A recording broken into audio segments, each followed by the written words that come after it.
हिमालय की गोद में बसा एक शांत सुंदर आध्यात्मिक गांव। सूर्योदय की सुनहरी किरणें जब मिट्टी के घरों की छतों पर गिरती हैं तो दूर कहीं छोटे शिव मंदिर की घंटियां धीरे धीरे गूंजने लगती हैं। हर हर महादेव। पक्षियों की चहचहाहट, धुएं की पतली लकीरें और सुबह की गर्म रोशनी, पूरा वातावरण दिव्यता से भरा हुआ। इसी गांव में रहता था धनव, एक गरीब लेकिन बेहद श्रद्धालु युवा किसान। पतला शरीर, सांवला रंग, हल्की दाढ़ी, गले में रुद्राक्ष और हमेशा नंगे पांव।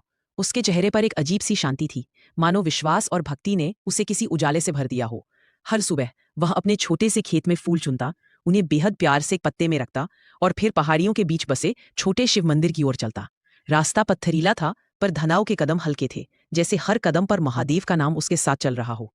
मंदिर पहुंचकर वह गंगाजल शिवलिंग पर अर्पित करता, आंखें मूंद लेता। महादेव, बस मेरी भक्ति स्वीकार करना। कुछ गांव वाले उसे देखकर हंसते, यह दिन भर पूजा करता है, खेत में काम कब करेगा। पर धनव बस मुस्कुराता और अपनी पूजा में इसकी भक्ति किसी और के व्यंग्य से कम नहीं होती थी। सूखा और पीड़ा समय बीता, गांव पर भयंकर सूखा पड़ गया। धरती फट गई, कुएं सूख गए, फसल बर्बाद होने लगी। लोगों की आंखों में निराशा थी, पशु कमजोर पड़ने लगे। हवा में धूल और गर्मी ही गर्मी थी।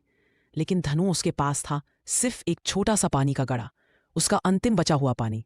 वह गांव के बीच खड़ा था, आसमान की ओर दृढ़ नजरों से देखते हुए। गले का रुद्राक्ष पसीने से भीग चुका था, लेकिन उसके चेहरे पर अड़िग भक्ति चमक रही थी। अब भक्ति की अंतिम अर्पणा। धनु घुटनों के बल शिवलिंग के सामने बैठ गया। उसने आंसुओं के साथ अपना आखिरी पानी महादेव को अर्पित किया। प्रभु, यह मेरा सब कुछ है, पर इसे भी आपके चरणों में समर्पित करता हूं। आप चाहें तो इसे वरदान बना दीजिए, चाहे तो परीक्षा। उसके आंसू धूल में गिर रहे थे, हवाएं शांत थीं, मंदिर के ऊपर का आकाश धुंधला हो चुका था। अब महादेव का चमत्कारी आगमन। अचानक आसमान गहरा काला होने लगा, हवा तेज चलने लगी, बिजलियां चमकने लगी। धनु ने आश्चर्य से ऊपर देखा, तभी शिवलिंग से एक हल्की नीली दिव्य आभा निकलने लगी। पहली बूंद धनु की हथेली पर गिरी।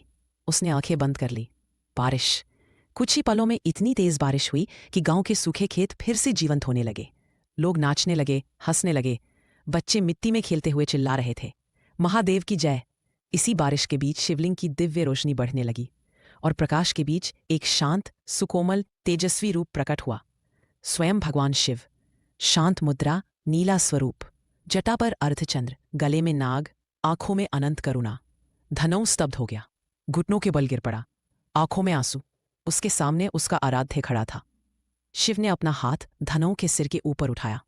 एक दिव्य सुनहरी आभा फैल गई, सकल ब्रह्मांड जैसे उस एक पल में थम गया हो। तुम्हारी भक्ति ने धरती को जीवन दिया है धनु। सच्ची श्रद्धा कभी व्यर्थ नहीं जाती। अगली सुबह गांव हरा भरा था। सूरज की पहली किरणें मंदिर के ऊपर पड़ रही थी।